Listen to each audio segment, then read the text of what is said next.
With that, I'd like to introduce Judge Andrew Gill and Janet Hawley, who are the leaders of the treatment court movement in the state of Arkansas. Welcome to Justice Speaks. Thank you for having us. Thank you for coming. I'd like to start by Judge Gill. Please tell me a little about yourself. All right. I am a circuit judge in the 6th Judicial District here in Arkansas, which covers Perry and Pulaski counties. So Pulaski County is I guess the most populous county in Arkansas, the home of Little Rock and some other of the larger cities in Arkansas. And then Perry County, which is where I grew up and where I still live, which is one of the least populated counties, but next door neighbor to Pulaski County. It's a county of about 10,000 total people. So we have a big range in terms of the types of cases and the communities that we serve. I've been on the circuit bench now. I'm in my 3rd year. I was a district judge for 8 years before that, serving in Perry County exclusively during that time. And I was with the prosecutor's office for 15 years as a deputy prosecutor, serving about, I would say, 8 or so years of that on various drug court and specialty court teams. Cool. Now, when you say circuit court, I assume you mean you're a general jurisdiction judge. Correct. And before that, you were a limited jurisdiction judge. Yes. Okay. And did you decide to become a lawyer and a judge early on, or how did that happen for you? No, the idea about being a lawyer did not occur to me until well after undergrad. I had a philosophy degree, and that turned out to be as marketable as you might predict. And so trying to figure out what I was going to do for a real career after a few years of kind of goofing off and having some random jobs, I took the LSAT and did well enough on it that I thought I might consider law school. I went expecting to do criminal defense work. I mean, that's when I went to law school. That's what lawyers were to me, growing up, family law and criminal defense, kind of small town law practice. I clerked several places, including the Saline County Prosecutor's Office during my time in law school, and then ended up landing there directly after graduation. Okay. What about you, Ms. Hawley? Tell me about you. I'm the state court coordinator at the Administrative Office of the Courts for specialty courts across our state. I have worked in specialty courts. I think this is my 12th year. I, similar to Judge Gill, interned with the Pulaski County Drug Court when I was in college and really fell in love with the work that they were doing, particularly with the Veterans Treatment Court.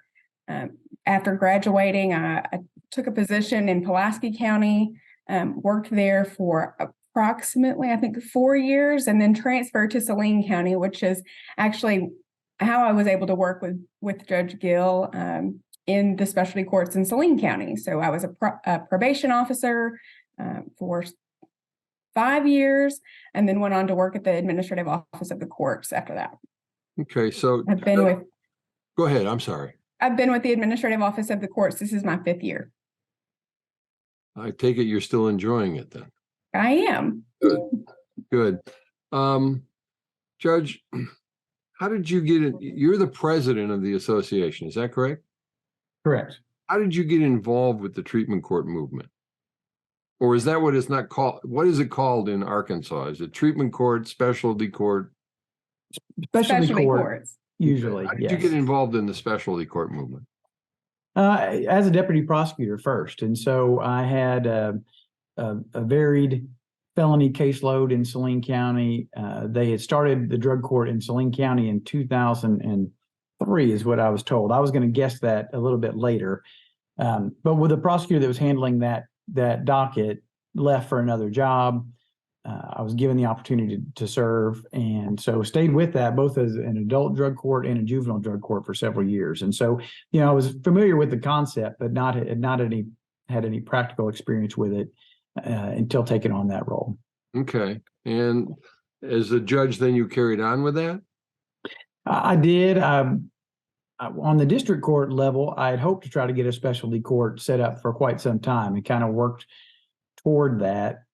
But again, serving a small community in Perry County, it was kind of hard to figure out how we were going to get that staffed and whether or not we were going to have enough business, at least on the district court level, to justify the expense.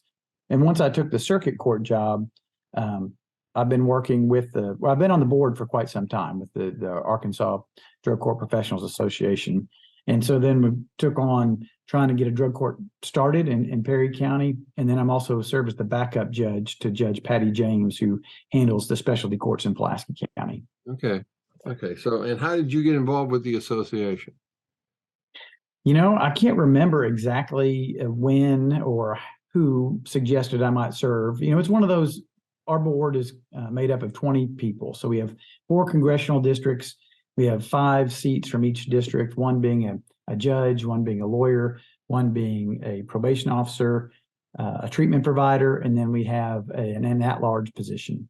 And so there was an opportunity to serve, and I don't remember exactly why the decision was made, but I've been on the board now, I don't know, probably 6 or 7 years in different capacities, because I was in an attorney position when I was working at the Saline County Prosecutor's Office, and then rolled over into a judge position later. Okay. And how did you become president? By default is how it works sometimes. So no, I've been there. Yes. So we are, one of the requirements, or at least something we discussed as a board early on, was making sure that our association got a seat at the table. And we thought that it was important that the presidency be held by one of the judges. It's a little bit easier to get the judges included in some of the meetings, whether that's with judicial council or get the attention in the legislature, if we have an elected judge serving in that position. So we had several judges that were active on the board and kind of would trade that position back and forth. A lot of the responsibilities kind of revolve around holding our meetings, the legislative session, and gearing up for our conference. And so when it appeared that the folks that had been serving in those roles were ready to let somebody else take the reins, I volunteered. Oh, you volunteered. You didn't get drafted. Well, it's probably a mix of the two. Okay. All right. How does your office work with the association? We partner pretty well with the association. I would say that Judge Gill probably was drafted at my request just because of the long time working relationship that we've had. And so our office will support any of the association's events, particularly the large conference that we hold annually, and then some pop-up conferences and trainings, any other community events. We work hand in hand to assemble those agendas and to host both the board members and all of the association members. So is it that you function sort of like the executive director for the association besides your other duties? I don't think so, but we take on a large share of the responsibilities in terms of organizing our state conference, and I think that that's helpful just because the majority of our board members have other duties and obligations that render their time limited, and so we're there to support those needs. Can either of you tell me how the association in Arkansas started? This has been a conversation all day. We've really tried to go back to the drawing board to find out when the association was started and who was the driving force of the association. So on my drive out to Perry County today, I was able to talk with our Chief Justice, who was initially on the original board. Oh, really? Good. Good to have the Chief Justice who's supportive. Very much so. And so we are estimating that the association started in 2007, and he was not elected to the first board, but was elected in 2008 to the board. So he was at the first meeting of the association. This is Chief Justice John Dan Kemp. Okay, just so we know who we're talking about. Okay, so about 2007, the association started. Does your association have members, Judge Gill? We do. And how do you become a member of the association? By paying to come to our conference every year. Our membership dues are included in that package. And we have that conference every year in April. So it was last week we completed our conference. And this year was our biggest year. I think last year was 420. And that was our largest conference that we had held. And this year we were a little bit above that at 454. Well, that's a good sized conference. You must be pretty proud of that. We are, we missed a year during COVID, maybe it was 2 years. And so getting things back going last year was a lot of fun. And I think that the fact that people had been apart for that period of time made the idea of getting together as a conference and as a community of people involved in specialty courts. You just mentioned that I'm sorry, you just mentioned that you have an annual conference and you just had it last week. So tell me a little about the conference and what it's an educational conference, I assume. Yes. It is. It's a 2-day conference. Typically, we hold general sessions each morning of the conference, and then breakout sessions with various tracks for the types of specialty courts in the afternoon. So this year, we were able to hold 4 breakout sessions for adult, juvenile, veteran, and DWI courts in the afternoons.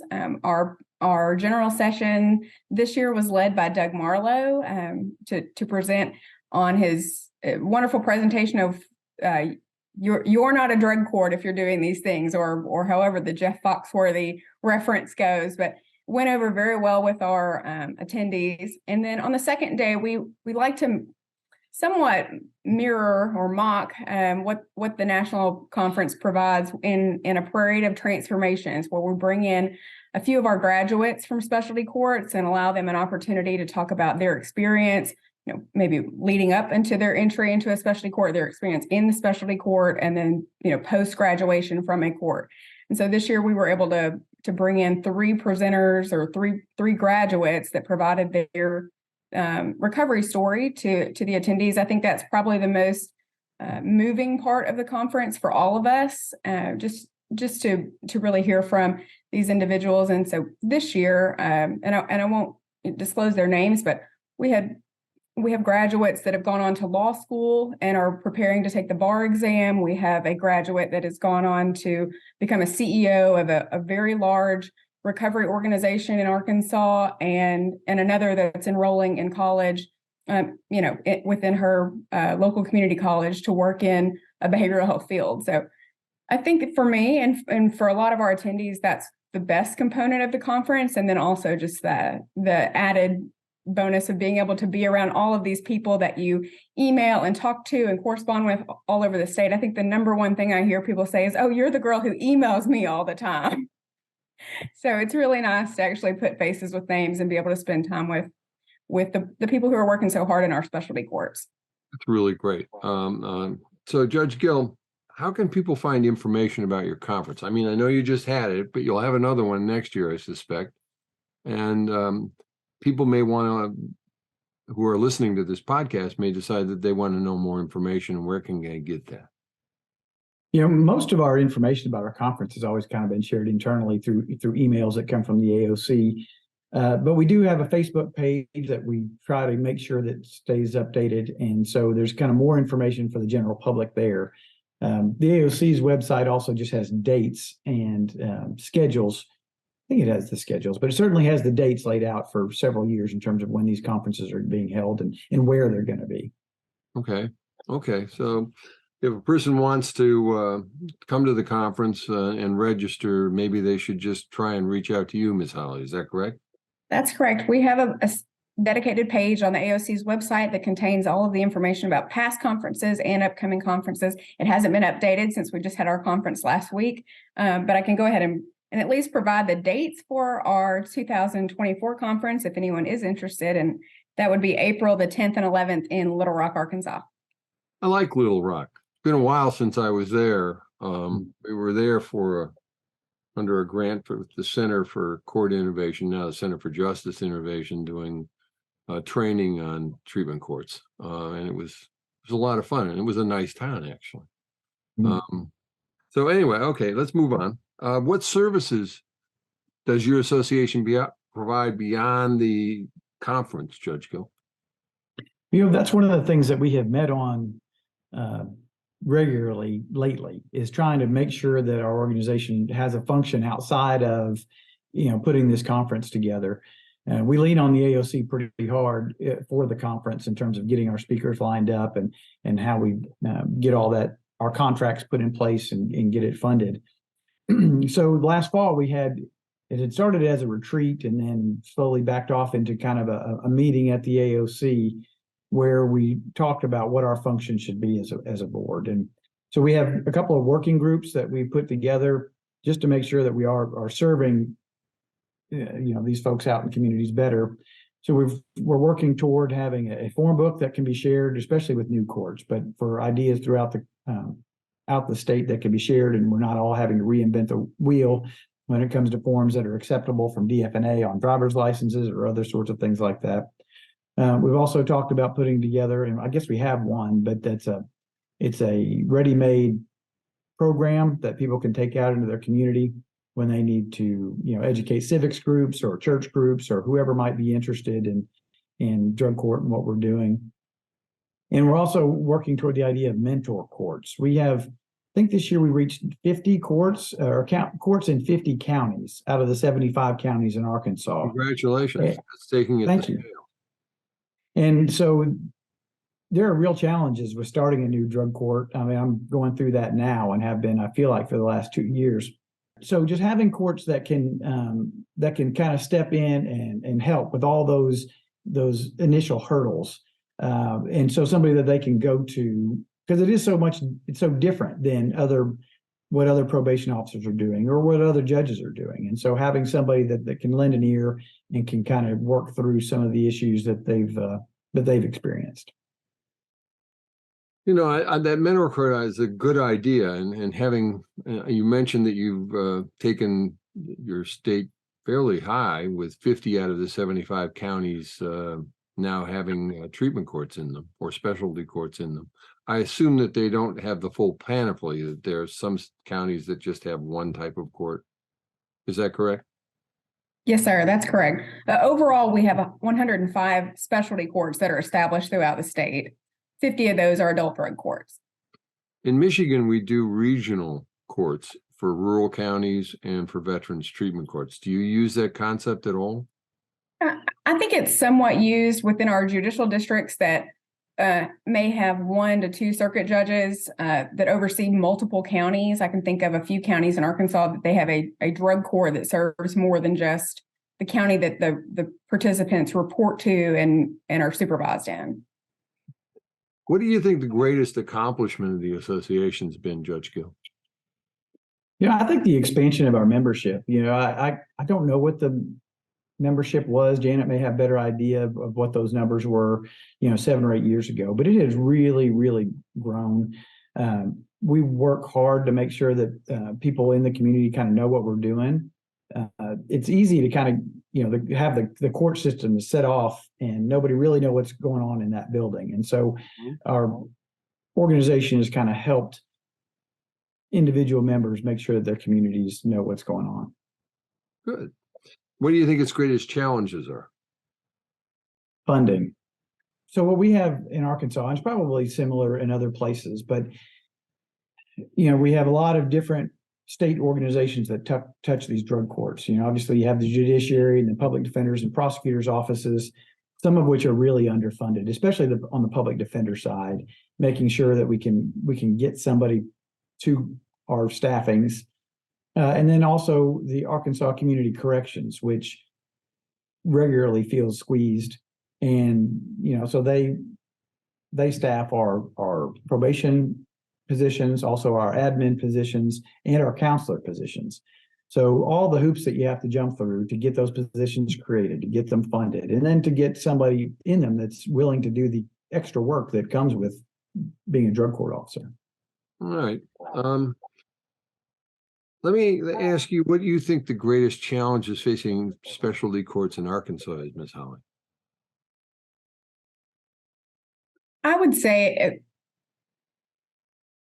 probably a mix between funding and kind of keeping up with the evolution of treatment courts. I think that's where we've recently started an evaluation process through the AOC and through a separate committee that is chaired by our Supreme Court Chief Justice to evaluate programs. I think that is something I've seen in doing. We've evaluated 25 of the 50 adult drug courts within the last year.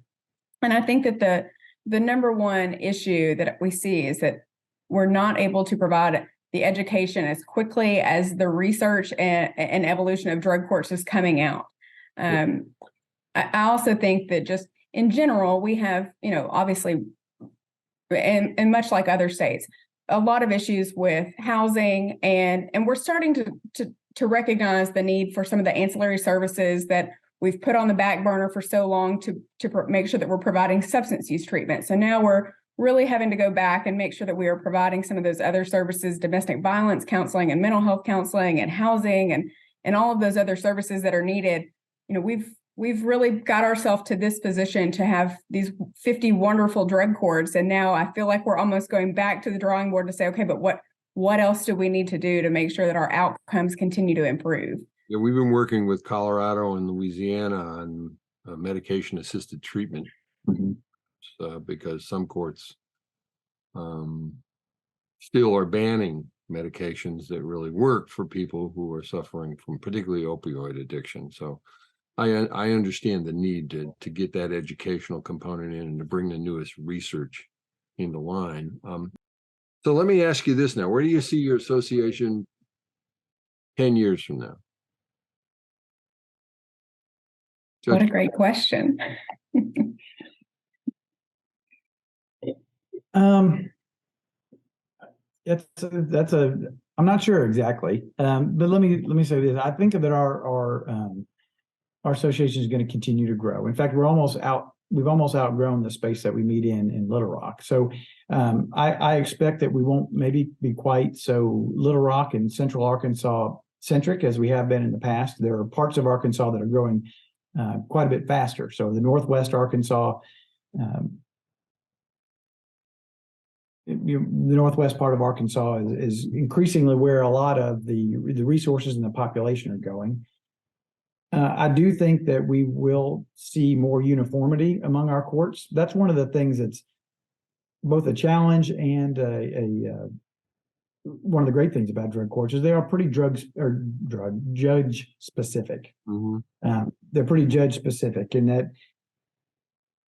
you can go to 5 different counties in a day and they're going to be run pretty differently just based on the personality of the judge, kind of the way that they interact with folks, but making sure that we can get those 10 key components in place in all these different courts and that we are following the most recent science. That's good.